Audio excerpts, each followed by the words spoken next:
আজকে কুমিল্লা বোর্ড 2021 সাল এসএসসি পরীক্ষাতে আসা নৈবিত্তিকগুলো সমাধান করার চেষ্টা করতেছি। আশা করি সবাই মনোযোগ দিয়ে দেখবে। আচ্ছা, প্রথমে আমাদের আছে এখানে কুমিল্লা বোর্ড 2021 সালে প্রথম নৈবিত্তিক কোনটা অলিক সম্পদ। অলিক সম্পদের চার্ট দেওয়া আছে, তোমরা আর্থিক অবস্থার বিবরণীতে গেলে দেখতে পারবা অলিক সম্পদ কী কী থাকে। অলিক সম্পদের ভিতরে অন্যতম একটা হইতেছে প্রাথমিক বিনিয়োগ এবং প্রাথমিক খরচ এবং বিলম্বিত বিজ্ঞাপন। এখানে ইজারা সম্পদ আছে, হবে না এটা। তারপরে বিনিয়োগ আছে, হবে না, প্রাপ্য হইতে বিলম্বিত বিজ্ঞাপন। আমরা কখনো যদি আমরা একটা সাধারণত প্রতিষ্ঠান আর্থিক অবস্থা বিবরণী করি 1 বছরের জন্য, যদি বিজ্ঞাপন 2 বছর বা 3 বছর, মোট কথা 1 বছরে যদি উপরে দেওয়া থাকে, যে এক্সট্রা অংশটুকু থাকে এটা বিলম্বিত বিজ্ঞাপন বলা হয়। আর এই বিলম্বিত বিজ্ঞাপনই হয়েছে একটা অলিক সম্পদ। তাহলে প্রথমটা হইতেছে N নাম্বার। তারপর আমাদের 2 নাম্বার আছে অন্যান্য ব্যয়ের উদাহরণ নিচের কোনটা। অন্যান্য ব্যয় কুরিন, আমদানি শুল্ক, আইন খরচ, এগুলো হচ্ছে পরিচালন ব্যয়। আর ঋণের সুদ, তোমরা বিশদ আয় বিবরণীতে গেলে দেখতে পারবা ঋণের সুদ হচ্ছে একটা অন্যান্য ব্যয়, ঋণের সুদ। তারপর আছে 3 নাম্বার, বলছে একতরফা দাখিলা হিসাব রাখা হয় কি কি। একতরফা দাখিলা পদ্ধতিতে কি কি হিসাব রাখা হয়।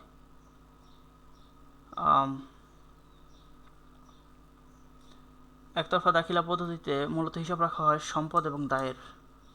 আর দুতরফা দাখিলা পদ্ধতিতে আয় ব্যয় সহ হিসাব রাখা হয়। একতরফা দাখিলা পদ্ধতিতে হিসাব রাখা হয় সম্পদ এবং দায়ের। এটা কোথায় আছে? কে নাম্বারে, ঠিক আছে, এটা হবে কে নাম্বার।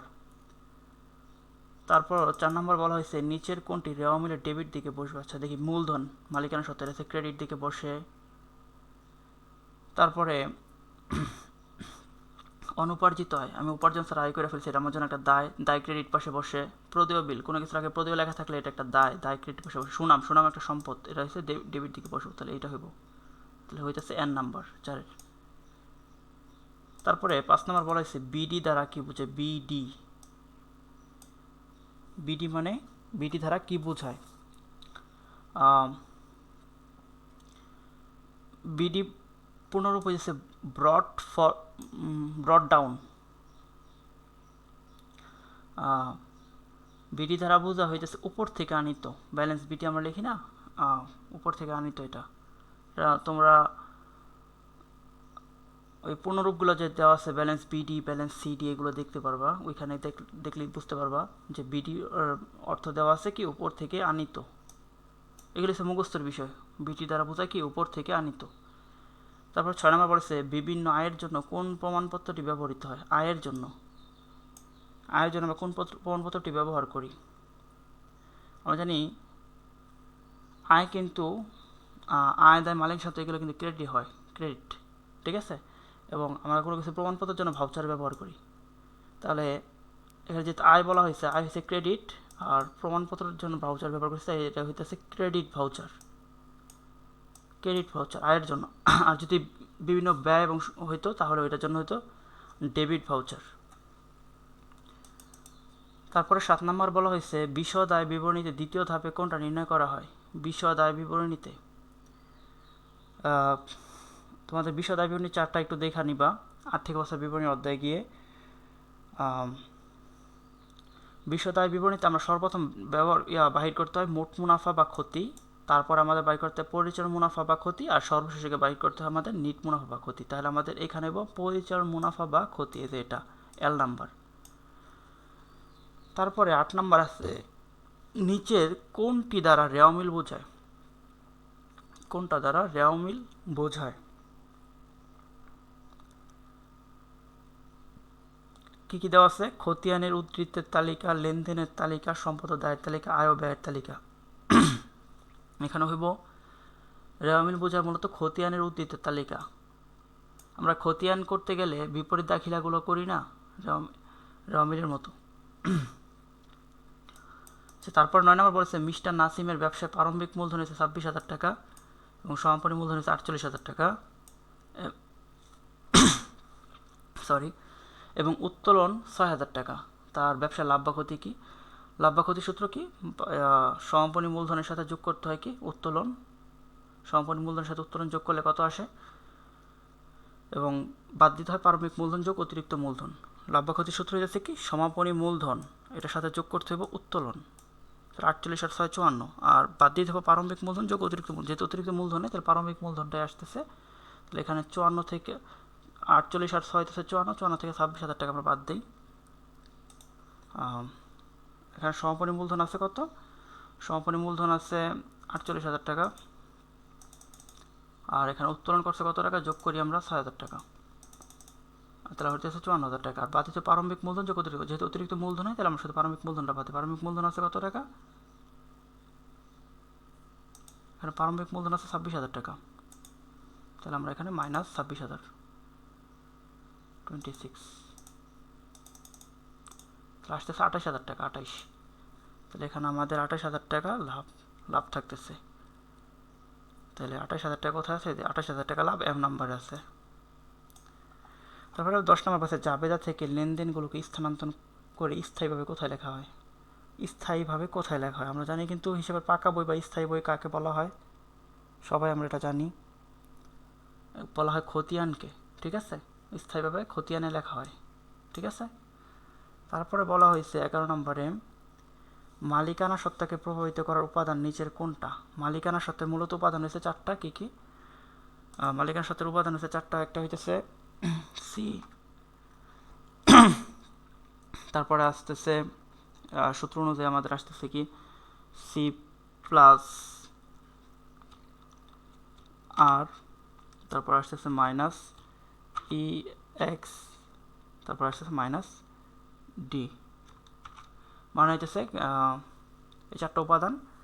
সিতে হচ্ছে ক্যাপিটাল মানে মূলধন, আরতে রেভিনিউ মানে হচ্ছে আয়, ই এক্স মানে এক্সপেন্স মানে হচ্ছে ব্যয়, আর ডিতে হচ্ছে ড্রয়িংস মানে উত্তোলন। এখানে নগদ একটা সম্পদ, এটা আসবো না, ব্যাংক একটা সম্পদ আসবো না, পাওনাদার একটা দায় আসবো না, মালিকের সাথে এগুলো আসে না। তাহলে বাকি থাকতেছে কি এল নাম্বার উত্তোলন ড্রয়িংস।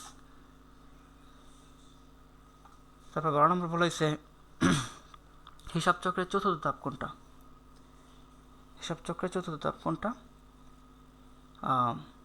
তোমরা একটা হিসাব চক্র চার্ট আছে তোমাদের বইয়ে দেওয়া আছে, সম্ভবত 2য় অধ্যায়। তুমি হিসাব চক্রের চতুর্থ ধাপটা দেখে নিবা। হিসাব চক্রের চতুর্থ ধাপটা হচ্ছে খতিয়ানি স্থানান্তর। আমি শুরুতে যদি একটু বলি, প্রথমে হচ্ছে লেনদেন শনাক্তকরণ, 1 নম্বরে লেনদেন শনাক্তকরণ, 2 নম্বর হচ্ছে লেনদেন বিশ্লেষণ, 3 নম্বর হচ্ছে জাবেদা ভুক্তকরণ, 4 নম্বর হচ্ছে খতিয়ানি স্থানান্তর। তোমরা দেখে নিবা এটাই আছে, 4 নম্বর হইব খতিয়ানি স্থানান্তর। তাহলে 12 কে নাম্বার হইতেছে। তারপর আমরা যদি 13 নম্বরে চলে আসি, স্কোয়ার ফার্মাসিউটিক্যাল গাড়ি মেরামতের জন্য 20,000 টাকা খরচ করলো, এই জন্য কোনটি প্রস্তুত করবে? আচ্ছা, গাড়ি মেরামত করছে, গাড়ি মেরামত কিন্তু একটা খরচ বা ব্যয়। আর আমরা জানি কোনো কিছু ব্যয় করলে তার প্রমাণস্বরূপ যেটা প্রস্তুত করা হয় তাকে বলা হয় ভাউচার। যদি আয়ের ক্ষেত্রে করা হয় তখন ক্রেডিট ভাউচার, আর এমনিতে হলে ডেবিট ভাউচার। আর এখানে যদি কোনো কিছু উল্লেখ নেই তাহলে বুঝতে হবে শুধুমাত্র ভাউচার। ঠিক আছে, তারপর হচ্ছে বিনামূল্যে পণ্য বিতরণ। এই লেনদেন দ্বারা কোনটিকে ডেবিট করতে হয়? বিনামূল্যে পণ্য বিতরণ। আচ্ছা, পণ্য, আমরা যদি কোনো পণ্যের বিতরণ করে দিই, আমরা পণ্যটা কী কারণে বিতরণ করি? পণ্যটা মূলত আমাদের ওই পণ্যটার প্রচারণার জন্য বিজ্ঞাপন দিই, যে বিতরণ করি, যে পণ্যটা ভালো কি মন্দ মানুষের মাঝে আমরা কি বিলায় দিয়া দেখি যে তাদের সারা কীরকম ওই পণ্যের প্রতি। মূলত এটা এক প্রকার বিজ্ঞাপন। যেহেতু পণ্য বিতরণ করা হয়ে যাচ্ছে বিনামূল্যে কোনো পণ্য বিতরণ করলে তারা বলা হয় বিজ্ঞাপন। ওই ক্ষেত্রে আমাদের জাবেদা হয়ে যায় বিজ্ঞাপন হিসাব ডেবিট, ক্রয় হিসাব ক্রেডিট। তাহলে এখানে ডেবিটের কথা বলা হয়েছিল, বিজ্ঞাপন হিসাবে ডেবিট। ঠিক আছে, তারপরে বলা হয়েছে নিচের কোনটি অন্যান্যগুলো থেকে আলাদা? আমরা একটু দেখি। বিমা সালামি, এটা একটা ব্যয়। আচ্ছা, তারপর ঋণের সুদ, এটাও একটা ব্যয়, বেতনও একটা ব্যয়। তাহলে উপহার একটা আয়, এর নাম্বার হবে। ঠিক আছে, অন্যান্যগুলো থেকে আলাদা। আচ্ছা, তারপর আমরা একটা উদ্দীপক দেওয়া আছে, উদ্দীপকটা পড়ি। মাসুম ট্রেডার্স 2020 সালের 1 জুন বা 1 জুন 20,000 টাকা আসবতনে একটা ব্যবসা শুরু করলো। 10 জুন 25,000 টাকা পণ্য বিক্রয় করে ব্যাংকে জমা রাখলো। 18 জন জীবন বিমা প্রদান 3,000 টাকা। আচ্ছা, আমরা একটু এখানে জাবেদাটা দেখি।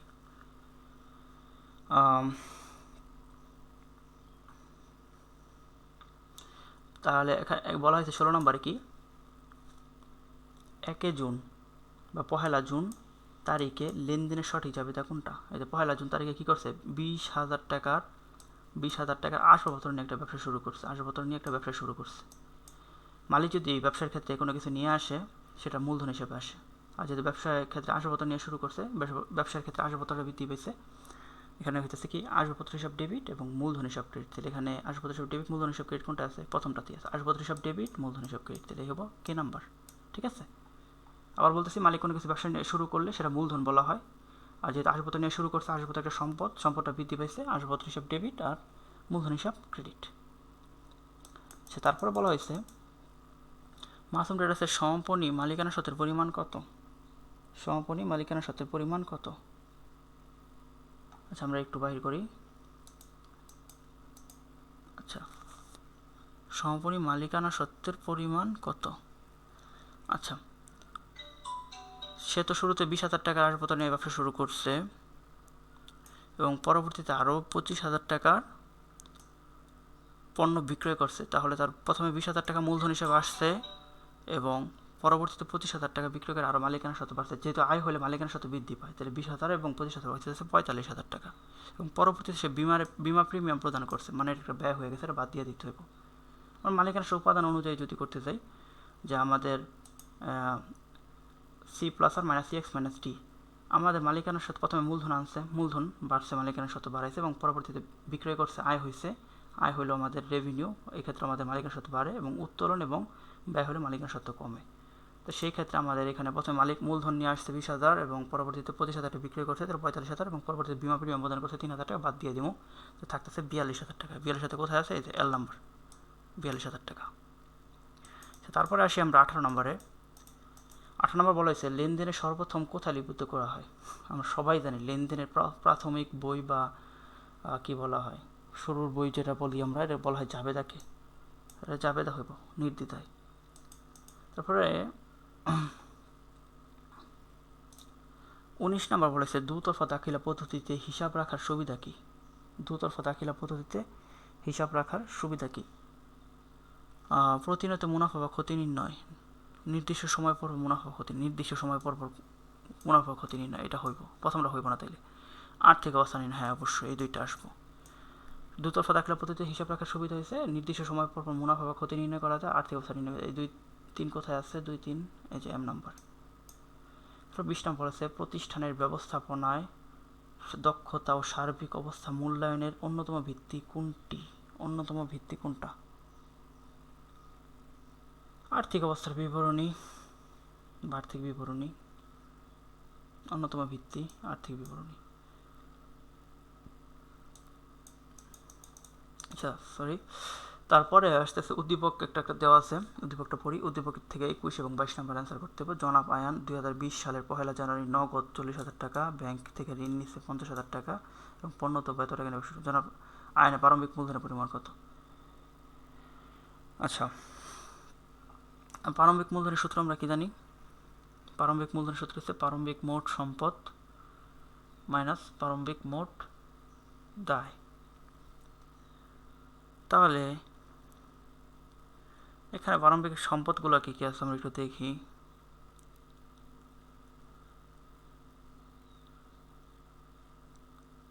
প্রারম্ভিক সম্পদ, জনাব আয়নের প্রারম্ভিক মূলধনের পরিমাণ কত? প্রারম্ভিক মূলধন সমান সমান প্রারম্ভিক মূলধন প্রারম্ভিক মোট সম্পদ মাইনাস প্রারম্ভিক মোট দায়। তাইলে এইখানে সম্পদ আছে কি কি? নগদ একটা আছে এবং ব্যাংক থেকে ঋণ নিচ্ছে, এটাও কিন্তু এক প্রকার সম্পদ। ঠিক আছে, তাহলে 40,000 টাকা, আবার পরবর্তী এই জায়গা থেকে ব্যাংক থেকে যে ঋণ নিচ্ছিল এটা তো নগদ টাকা হিসাবে আনছে, তাই না? ভালো করে বোঝার চেষ্টা করো যে প্রথমে তো নগদ টাকা নিয়ে শুরু করছে 40,000 টাকা এবং ব্যাংক থেকে যে টাকাটা ঋণ নিচ্ছে এটা তো একটা নগদ টাকা, তাই না?